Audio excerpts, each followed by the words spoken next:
Entonces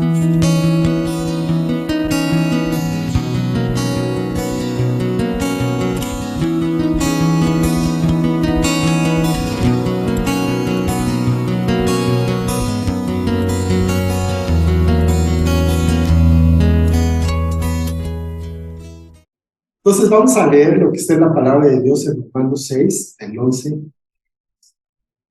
Dice, así también ustedes considérense muertos al pecado, pero vivos para Dios, en Cristo Jesús, Señor nuestro. No reine pues el pecado en su cuerpo mortal, de modo que lo obedezcan en sus concupiscencias, ni tampoco presenten sus miembros al pecado como instrumentos de iniquidad, sino preséntense ustedes mismos a Dios, como vivos de entre los muertos, y sus miembros a Dios, como instrumentos de justicia. Porque el pecado no se enseñoreará de ustedes, cuando no están bajo la ley, sino bajo la gracia.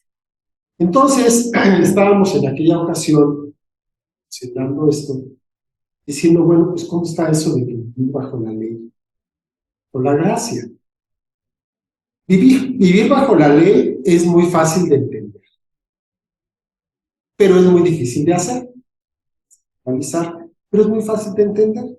Entonces yo estaba pensando, por ejemplo, cuando llegas a un trabajo nuevo, pues, ¿qué pasa? Te van a poner una persona para que te explique cómo está la cosa, ¿no? Y tú tomas ahí notas de algunos puntos importantes, sobre todo de lo que no se puede hacer, para que no tengas problemas.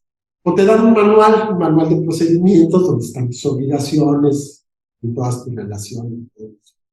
Y lo lees y pues, más o menos es sencillo.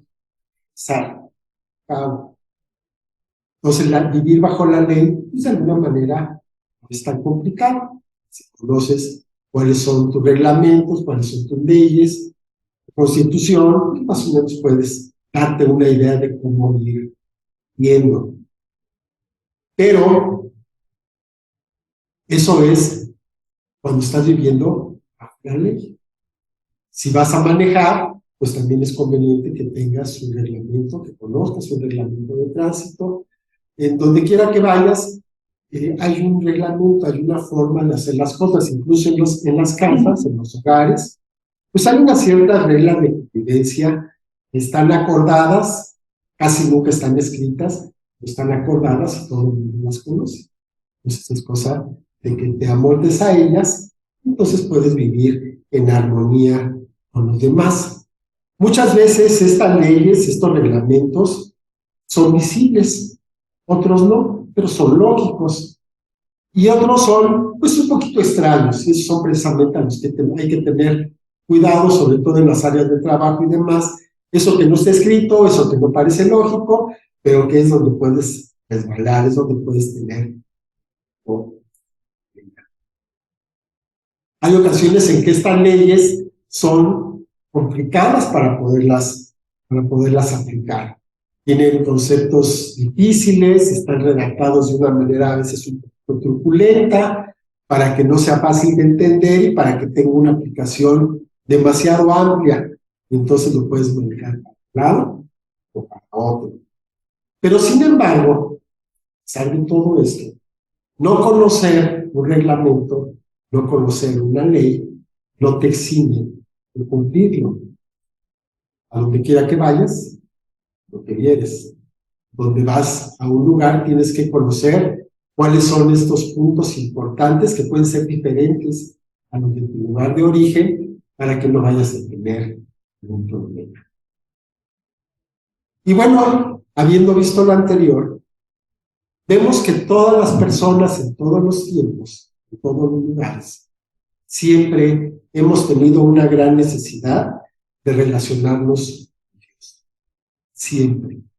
Pero en aquel tiempo, al principio de la humanidad, no sabían cómo hacerlo.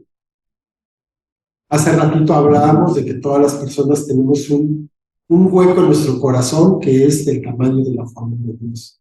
Y solamente con él se puede llenar.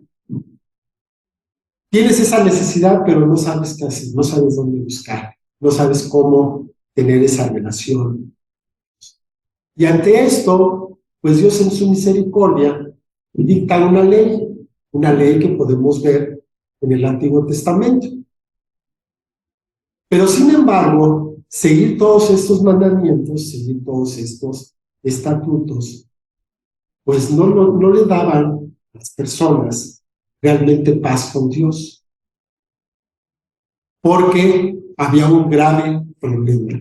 Nadie era capaz, ni es capaz, de cumplir con todos los reglamentos, de cumplir con todos los mandatos. Ya hemos hablado acerca de eso. Entonces, ni siquiera las personas que se consideraban cumplidoras de la ley, por ejemplo, los fariseos, eran capaces de cumplir toda la ley en toda su totalidad. Siempre había algo que fallaba, aún con las personas más estrictas. Era algo imposible de cumplir. Pero, sin embargo, no fue algo inútil, porque realmente todo este conjunto de leyes marcaban o daban un marco, un límite dentro del cual las personas se podían mover de una manera más segura, sabiendo que cuando nos íbamos más allá de estos límites, entonces se ponía en riesgo la integridad de la persona, se ponía en riesgo hasta la vida de la persona, o si no es la propia, la de las personas que estaban a nuestro alrededor. Entonces, esto en términos prácticos, sin siquiera considerar el estado en el que se podría encontrar la relación que tenían con Dios, que es el objetivo principal de lo que estamos hablando. Pero sin embargo, cuando vino el cumplimiento del tiempo, cuando llegó el tiempo adecuado, Dios hizo una forma en la manera en que el hombre se podía relacionar con él.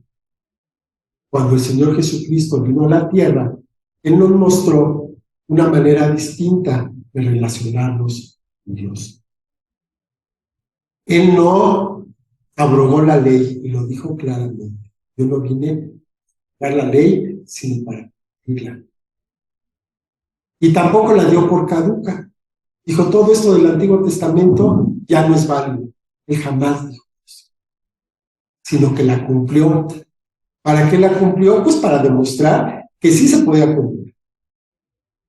Ya no te pido que la cumplas, pero fíjate que sí se podía cumplir, porque ya lo estoy cumpliendo. Entonces vino para cumplir la ley, para mostrar la forma adecuada de tener paz con Dios, tener paz con el prójimo. Teniendo paz con Dios, teniendo paz con el prójimo, pues también tienes paz contigo mismo. No tienes absolutamente nada que te esté ahí atormentando, ni que te esté diciendo que estás mal en tal o cual cosa, sino que estás tranquilo, estás totalmente en paz. Dice Juan 1:14, aquel verbo fue hecho carne, habitó entre nosotros y vimos su gloria, gloria como del unigénito del Padre, lleno de gracia y de verdad.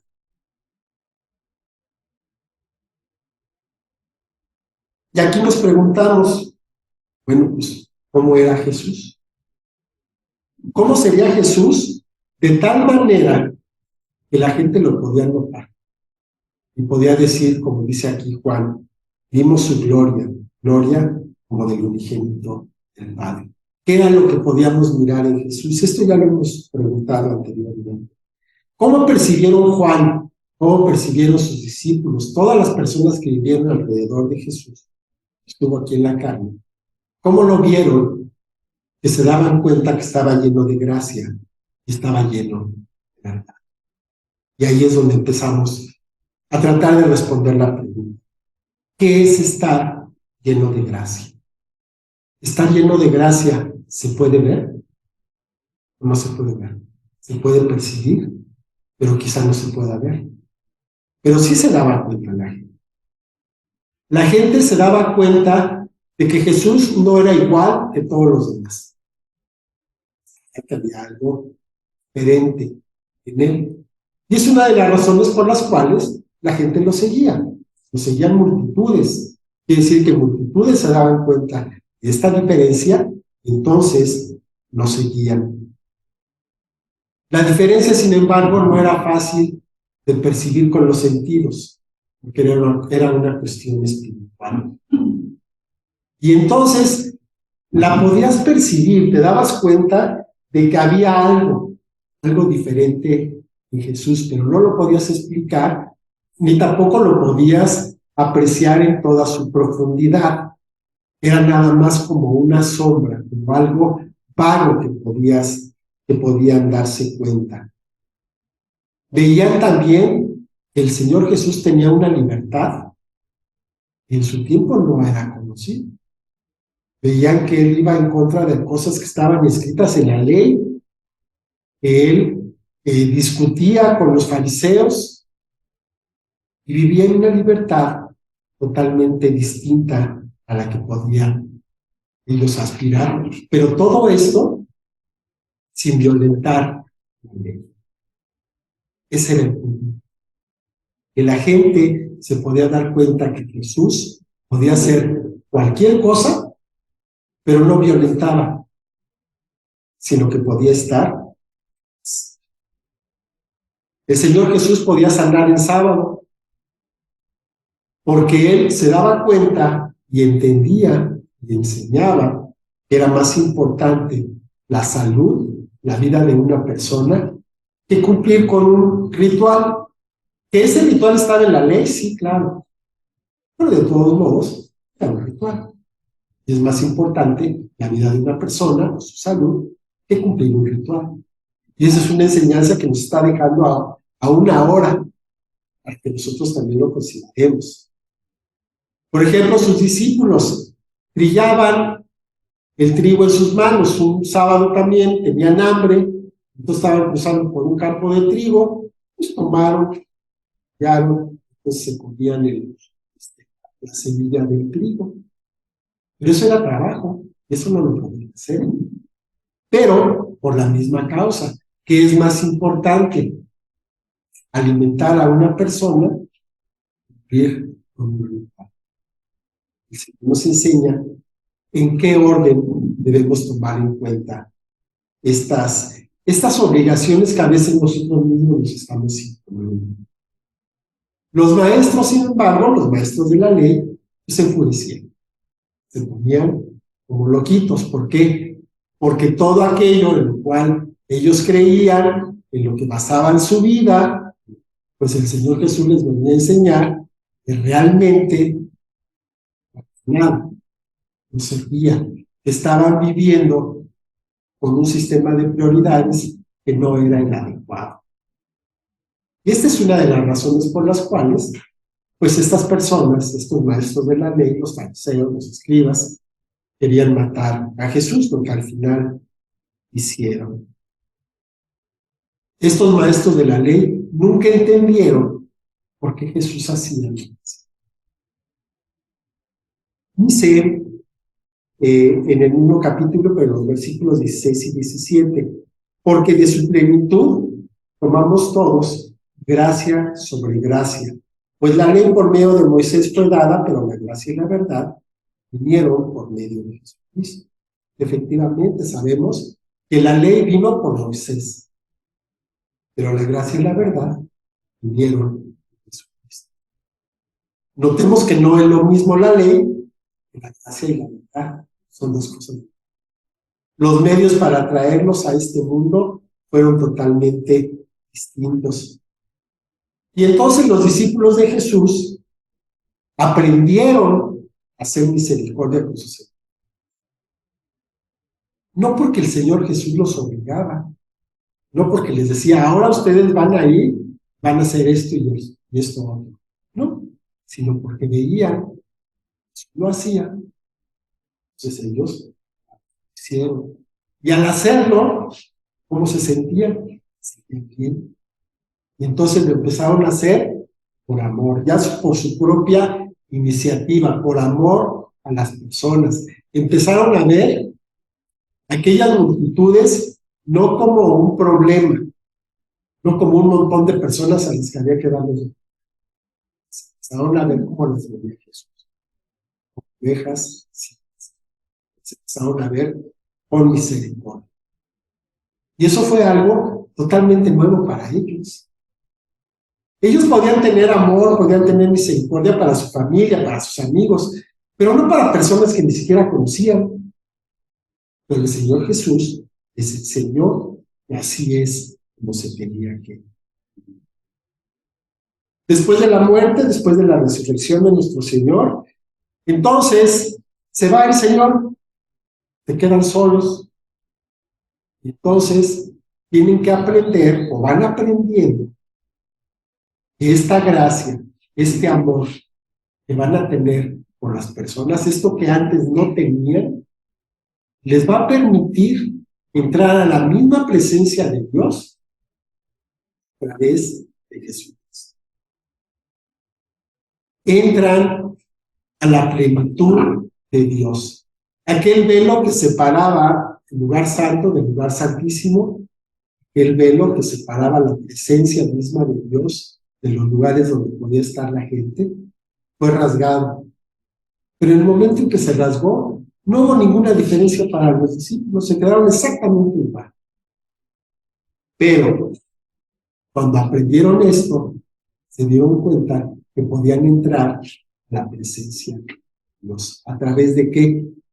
A través de la forma en que trataban los demás, a través de la forma en que empezaban a relacionarse con Dios, a través de la manera en que ellos estaban hablando y viviendo. Si tú estás cumpliendo únicamente con la ley, pues qué bueno, maravilloso, y lo puedes hacer. Pero tu vida no va a ser una vida plena. No va a ser una vida que te dé gusto levantarte cada mañana. Y al contrario, vas a levantar cada mañana con pesar. Y vemos que Juan el Bautista, el primo del Señor Jesús, fue el último de los profetas del Antiguo Testamento, como lo entendemos, como un profeta del Antiguo Testamento, como Isaías o Jeremías. Juan fue el último de ellos. Él todavía estaba bajo la ley y vino a este mundo con un mandamiento, una ley. ¿Cuál era? Arrepiéntete y bautízate para perdón. ¿Y ok? Mucha gente lo escuchó. Y entonces mucha gente se arrepintió, mucha gente se bautizó. Sus pecados fueron perdonados de acuerdo a estas. ¿Y luego? ¿Y luego qué haces? ¿Escuchas a Juan? Y dices, ay, sí, sí, cierto. Entonces me arrepiento, me bautizo, mis pecados son perdonados, me siento muy bien. ¿Y después? ¿Qué sigue de ahí? La ley puede llegar hasta Juan. No te puede llevar más lejos de eso, porque entonces entras en un ciclo. Otra vez me arrepiento, me bautizo, son perdonados. Me arrepiento, son perdonados mis pecados. Y así me la puedo llevar toda la vida sin que pueda tener una vida en pleno. Pero, sin embargo, Juan no se quedó, todavía fue un poquito más adelante. Y dice el verso 31. Y yo no le conocía, más para que fuese manifestado a Israel, de esto vine yo, bautizando en agua. ¿Qué quiere decir? Que Juan sabía que venía alguien más. Juan sabía que su predicación llegaba hasta un límite, pero que después de ese límite seguía una vida completamente diferente a la que él mismo pudo llevar. Pero él vino a marcar el inicio. Juan hablaba de Jesús de la misma manera en que vemos que un maestro de ceremonias entra a un lugar, a un auditorio, y entonces hace la presentación de la persona a la cual todos vinieron a ver. Las personas no pagaron para ir a ver al maestro de ceremonias, pagaron para ver a la persona que iba a ser presentada a continuación. De la misma manera, Juan, él no era el centro del espectáculo. Él era nada más el que venía a anunciar que venía uno más grande que él.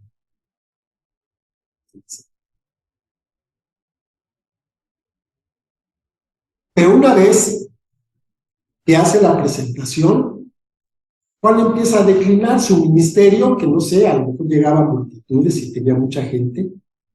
Vemos que empieza a declinar. Ya no se oye hablar de Juan. Es llevado preso, es asesinado, y no pasa nada. No pasa absolutamente nada.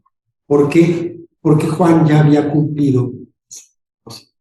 Pero en el momento en que Juan empieza a declinar, alguien más empieza a levantarse, el Señor Jesús.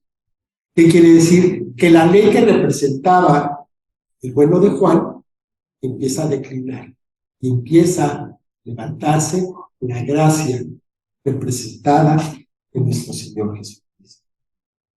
Juan comienza a perder discípulos y estos discípulos varios se van con Jesús. Juan no hace nada para impedirlo, porque él sabe que están haciendo lo correcto. Él sabe que se están yendo con alguien mejor. No intenta detenerlos para nada. La ley va perdiendo entonces fuerza, va perdiendo seguidores, porque la gracia va aumentando en fuerza y entonces va creciendo en número y en estatura. Dicen los versículos del 43 al 47. El siguiente día quiso Jesús ir a Galilea y halló a Felipe y le dijo: sígueme. Y Felipe era de Betsaida, ciudad de Andrés y Pedro. Felipe halló a Natanael y le dijo: hemos hallado a aquel de quien escribió Moisés en la ley, así como a los profetas, a Jesús, el hijo de José, de Nazaret. Natanael le dijo: ¿de Nazaret puede salir algo bueno? Le dijo Felipe: ven y ve. Cuando Jesús vio a Natanael que se le acercaba, dijo de él: he aquí un verdadero israelita, y no hay. Aquí vemos que Felipe se encuentra con Jesús, se encuentra con la gracia y responde.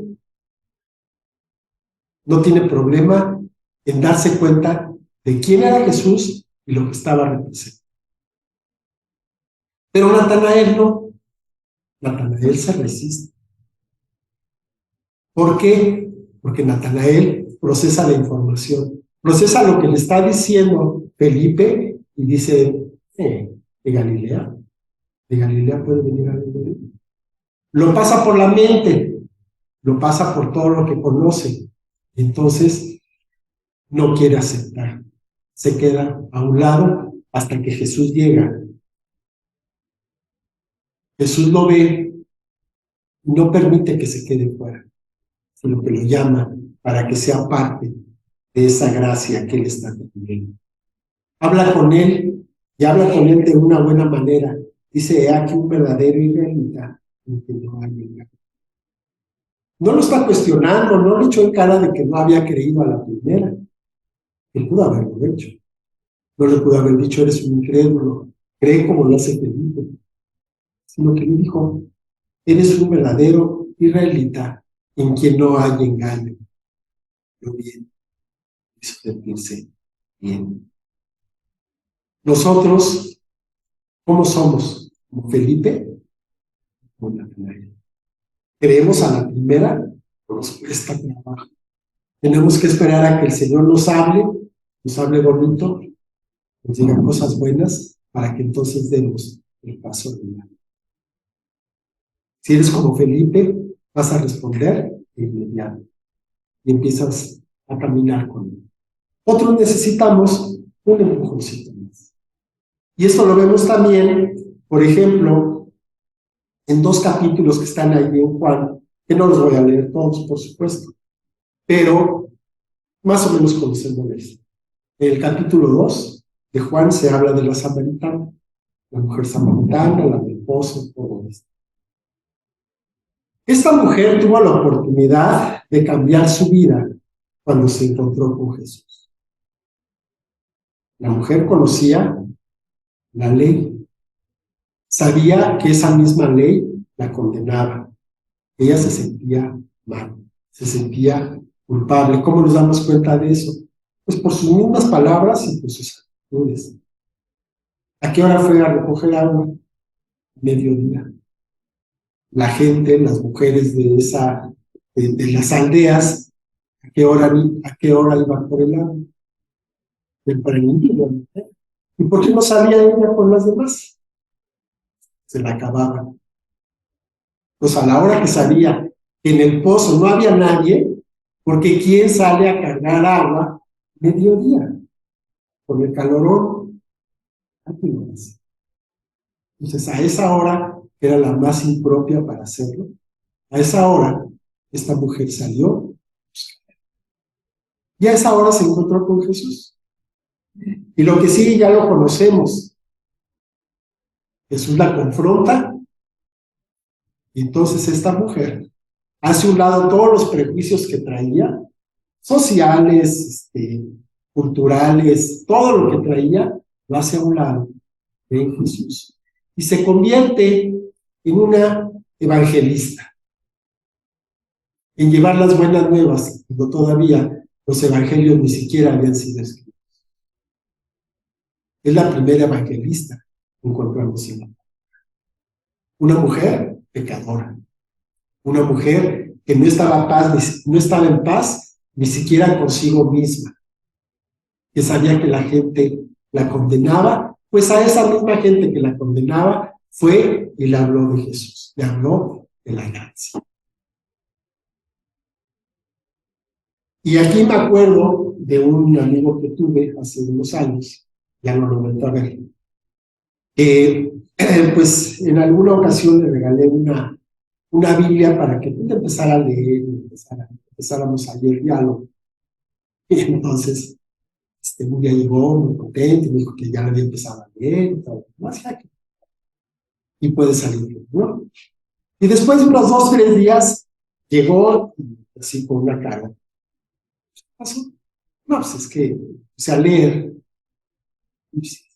Todo el mundo empieza a hablar. O sea, el más difícil, pero todo el mundo. Empecé a leer el Apocalipsis y entonces hay una lista de los que no van a entrar, de los que no pueden heredar el reino de Dios. No, pues es que ahí hay una lista de cosas. Yo soy todo eso. Todo eso lo cumplo. Estoy amolado, no voy a entrar nunca. Y ahí lo dejó. O sea, no siguió adelante, no buscó entonces qué puede hacer, sino que ahí lo dejó. Dijo, pues estoy condenado, bueno, ni modo. A otra cosa. Entonces, esta mujer no se quedó ahí. Esta mujer vio una pequeña oportunidad y la aprovechó y dijo, no, yo no me voy a quedar, yo voy por todo. Y entonces, esta mujer recibe la gracia de parte del cielo, a través de Jesucristo. Y vemos por otro lado, en el siguiente capítulo, en el capítulo 3, a un personaje. La ley, Eliseo, que busca a Jesús de noche, y ahí empezamos mal. ¿Por qué lo va a buscar de noche? No lo vieron. Porque tenía curiosidad, pero le daba penita, ¿no? Dijo, no vaya a ser que me vean alguno de mis amigos, algunos aquí del Sanedrín, y no sé que vayan a correr. Entonces voy a buscarlo, vamos a ver qué trae, pero fue de noche, fue de incógnito, nadie me vea, que nadie me conozca. Y empieza a hablar con él, y el Señor Jesús, en otros términos, también lo confronta. Y Nicodemo queda más confundido de lo que estaba, llegó con algunas preguntas, se fue con muchas más, pero tenía la oportunidad de seguir a Jesús. ¿Y qué hizo Nicodemo? Se quedó calladito, se fue a lo suyo, se fue a su comodidad, se fue a lo que él conocía, y aparentemente no pasó nada. Aparentemente, porque recordamos que ya al final, en el juicio a Jesús, Nicodemo es el único que levanta la mano y dice, oye, eso que están haciendo está mal. ¿Por qué están condenando a un hombre que no ha hecho? Entonces Nicodemo se quedó con una idea, se quedó con una semilla. No fue totalmente en vano. Podemos pensar que después de la resurrección de Jesús, podemos pensar que Nicodemo fue uno de los seguidores. Pero en su momento no lo hizo. En su momento no quiso dar el paso adelante. ¿Lo hizo demasiado tarde? No, nunca es demasiado tarde. Pero perdió años, muy valiosos, como lo hemos hecho nosotros. Yo recuerdo que cuando inicié, pues fui y conocí el lugar, empecé a leer la Biblia. Yo seguía haciendo exactamente lo mismo. Y eso no fue una semana o dos, fueron años. Yo seguí exactamente igual. ¿Qué pasó? Y entonces empezaron otras cosas con un poco más de seriedad. Sí. Pero perdí años, muchos años. Entonces el tiempo es importante, el tiempo en el que haces. Entre más pronto tomes tu decisión, pues mejor, porque te vas a perder de menos cosas. El amor de Dios es lo que estamos viendo. Puede cambiar la vida de cualquier persona. La gracia de Dios puede cambiar la vida de cualquier persona. La mujer que estaba en pecado cambió la vida. Y sus pecados fueron perdonados. Natanael cambió de vida. Y sus pecados le fueron perdonados. Pero vemos que la gracia actúa primero y después viene la consecuencia de los pecados. A veces tenemos ahí una idea un poquito mal puesta de a qué vino Jesús a la tierra. Vino a morir por nuestros pecados. Y vino a que encontremos redención por su sangre. Todo eso es cierto. Pero eso no fue lo más importante. ¿Qué era lo más importante? Lo más importante es de que la gracia viniera a nuestras vidas, pudiéramos cambiarla, pudiéramos relacionarnos directamente con Dios. Y nuestros pecados son perdonados. Pero es una consecuencia, no es el objetivo principal. La ley intenta cambiar las vidas a través de cambiar los hábitos, de cambiar las costumbres, de cambiar lo que hacemos. La gracia también cambia vidas, pero ¿cómo lo hace? A través de cambiar corazón. ¿Qué prefieres cambiar? Tu conducta, tus costumbres, corazón. ¿Qué es más fácil hacer?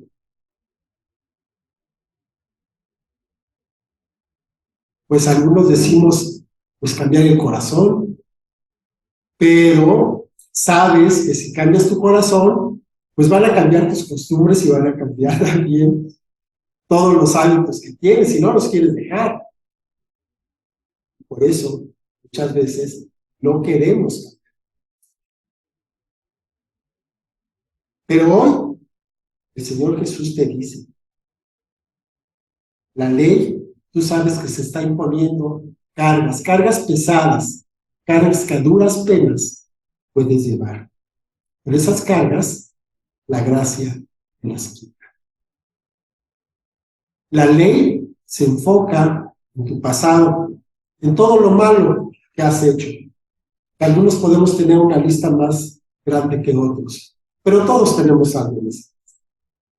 Y la ley te condena por eso malo que has hecho. ¿Y la gracia? La gracia no ve hacia atrás. La gracia ve hacia adelante. Ve hacia tu futuro. Ve lo bueno que Dios va a hacer en ti. Todos podemos cambiar, sí. Todos tenemos potencial, sí. Todos podemos seguir a Dios, sí. La pregunta es, ¿lo quieres hacer? ¿Estás dispuesto a que la gracia venga, cambie tu corazón? Que te quite la naturaleza de pecado para que puedas adquirir una nueva naturaleza. ¿Estás dispuesto al cambio? ¿O tienes miedo? ¿O no quieres dejar lo que ya conoces? ¿Qué quieres hacer? Vamos a orar. Padre bendito, te doy muchas gracias, Señor, porque pones una vez más delante de nosotros la vida y la muerte.